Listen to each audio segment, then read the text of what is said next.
തഹാവൂർ ഹുസൈൻ റാണ എന്ന പാക് കനേഡിയൻ ബിസിനസ്സുകാരൻ, പാകിസ്ഥാനിലെ മുൻ മിലിറ്ററി ഡോക്ടർ, മുംബൈ ഭീകരാക്രമണ കേസിലെ പ്രതി.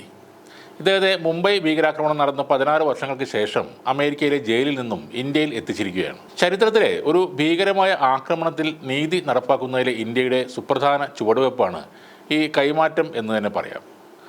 166 പേരുടെ മരണത്തിനിടയാക്കിയ ആക്രമണത്തിൻ്റെ പ്രധാന സൂത്രധാരന്മാരിൽ ഒരാളായ ഡേവിഡ് കോൾമാൻ ഹെഡ്ലിയുമായി അടുത്ത ബന്ധമുണ്ടായിരുന്ന തഹാവൂറിനെ രാജ്യ തലസ്ഥാനത്ത് എത്തിച്ചപ്പോൾ അതീവ സുരക്ഷയാണ് ഒരുക്കിയിരുന്നത്.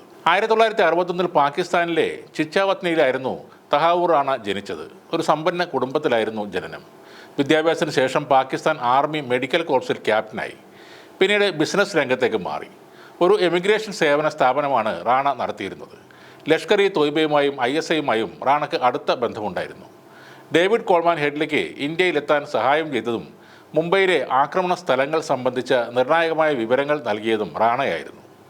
ഹെഡ്ലിക്ക് ഇന്ത്യയിലെത്താൻ വിസ സംഘടിപ്പിച്ച് നൽകിയത് റാണയുടെ സ്ഥാപനമായിരുന്നു. ലഷ്കർ ഇ തോയ്ബ ആക്രമിച്ച സ്ഥലങ്ങൾ ലക്ഷ്യമിട്ടുള്ള ഹെഡ്ലിയുടെ പ്രവർത്തനങ്ങൾക്ക് മറയായി പ്രവർത്തിച്ചത് ഈ സ്ഥാപനമായിരുന്നുവെന്ന് അന്വേഷണ ഉദ്യോഗസ്ഥർ കണ്ടെത്തുകയും ചെയ്തു. ഹെഡ്ലിയുടെ തീവ്രവാദ ബന്ധങ്ങളെക്കുറിച്ച് റാണയ്ക്ക് വ്യക്തമായ അറിവുണ്ടായിരുന്നു. മാത്രമല്ല, ആക്രമണങ്ങളെ റാണ സജീവമായി പിന്തുണയ്ക്കുകയും ചെയ്തിട്ടുണ്ട്. ഹെഡ്ലിയുമായി നടത്തിയ ഇമെയിൽ സന്ദേശങ്ങളിൽ നിന്ന് മുംബൈ ഭീകരാക്രമണം ആസൂത്രണം ചെയ്യുന്നതിലെ റാണയുടെ പങ്ക് വ്യക്തമായിരുന്നു. തീവ്രവാദത്തിന് സാമ്പത്തിക സഹായം നൽകിയെന്ന കുറ്റത്തിനാണ് ചിക്കാഗോയിൽ വെച്ച് റാണയെ FBI അറസ്റ്റ് ചെയ്യുന്നത്. ലഷ്കർ ഇ തോയ്ബയുടെ ആക്രമണത്തിന് സഹായം ചെയ്തതിന് 2011 റാണയ്ക്കെതിരെ ശിക്ഷ വിധിച്ചു. എന്നാൽ മുംബൈ ആക്രമണവുമായി നേരിട്ട് ബന്ധപ്പെട്ട കുറ്റങ്ങളിൽ നിന്ന് റാണയെ അവർ കുറ്റവിമുക്തനാക്കി. അധികാര പരിമിതികൾ മൂലമായിരുന്നു അമേരിക്കൻ കോടതിയുടെ ഈ നടപടി. 2020 ഇന്ത്യ റാണയെ കൈമാറണമെന്നാവശ്യപ്പെട്ട് അമേരിക്കയ്ക്ക് അപേക്ഷ നൽകിയത്. റാണയ്ക്കെതിരായ തെളിവുകളും രാജ്യം കൈമാറിയിരുന്നു. കൈമാറ്റം തടയാൻ ആരോഗ്യ പ്രശ്നങ്ങൾ ചൂണ്ടിക്കാട്ടി അപ്പീലുകളുമായി റാണയും രംഗത്തെത്തി.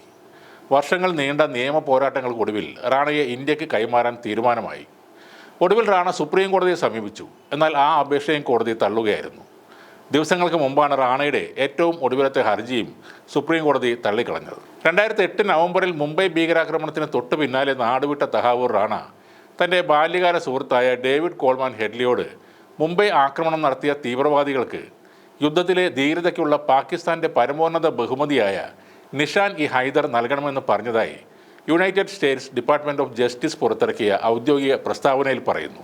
തഹാവൂർ റാണ ഹെഡ്ലിയോട് ഇന്ത്യക്കാർ അത് അർഹിക്കുന്നു എന്ന് പറഞ്ഞതായും രേഖകളിലുണ്ട്. ഇന്ത്യയെ ഒന്നാകെ പിടിച്ചുകുലുക്കിയ ആ ദിവസങ്ങളിൽ 6 അമേരിക്കക്കാർ ഉൾപ്പെടെ 166 നിരപരാധികൾക്കാണ് ജീവൻ നഷ്ടമായത്. ഒരാൾ ഒഴികെയുള്ള ലഷ്കർ ഇ തോയ്ബ ഭീകരരെല്ലാം കൊല്ലപ്പെട്ടു. മുംബൈയിൽ $1.5 ബില്യൺ സ്വത്തിൻ്റെ നഷ്ടമുണ്ടായി. ഇന്ത്യയുടെ ചരിത്രത്തിലെ തന്നെ ഏറ്റവും ഭയാനകവും നാശകരവുമായ ആക്രമണങ്ങളിൽ ഒന്നായിരുന്നു അത്. റാണയെ കൂടി ഇന്ത്യയുടെ കയ്യിൽ കിട്ടിയതോടെ സ്ലീപ്പർ സെല്ലുകളുടെ അടക്കം വിവരങ്ങൾ അന്വേഷണ സംഘത്തിന് ലഭിക്കും. മാത്രമല്ല, ഭീകരർക്ക് രാജ്യത്തിനകത്തു നിന്നും ലഭിച്ച സഹായം സംബന്ധിച്ച അന്വേഷണത്തിനും ഇത് വഴി തുറക്കും. ഒപ്പം കേരള ബന്ധങ്ങൾ ഉണ്ടെങ്കിൽ അതും പുറത്തു വരും. മുംബൈ ആക്രമണം നടക്കുന്നതിന് ദിവസങ്ങൾക്ക് മുമ്പാണ് റാണ കേരളത്തിൽ എത്തിയത്. ചിലരെ കാണാനായിരുന്നു കൊച്ചിയിൽ എത്തിയതെന്നാണ് സൂചന. തഹാവൂർ ഹുസൈൻ റാണ എന്ന പേരിൽ തന്നെ താജ് ഹോട്ടലിൽ മുറിയെടുത്ത് 3-4 ദിവസം തങ്ങിയിരുന്നു. റാണയെ കൊച്ചിയിൽ നേരിട്ടെത്തിച്ച് തെളിവെടുക്കുന്നത് NIA പരിഗണനയിലുണ്ട് എന്നാണ് അറിയുന്നത്. എന്നാൽ സുരക്ഷാ പ്രശ്നങ്ങൾ കാരണം അതിന് സാധ്യത കുറവാണ്. പക്ഷേ ആരെയാണ് കൊച്ചിയിൽ കണ്ടത് എന്ന് റാണ മൊഴി നൽകിയാൽ അവരെ NIA ചോദ്യം ചെയ്യും. മുംബൈക്ക് സമാനമായ ഭൂപ്രകൃതിയുള്ള പ്രദേശമാണ് കൊച്ചി. മുംബൈയിലെ പോലെ എളുപ്പത്തിൽ കടൽ മാർഗം വഴി ഭീകരർക്ക് കടന്നു കയറാനും സാധിക്കും.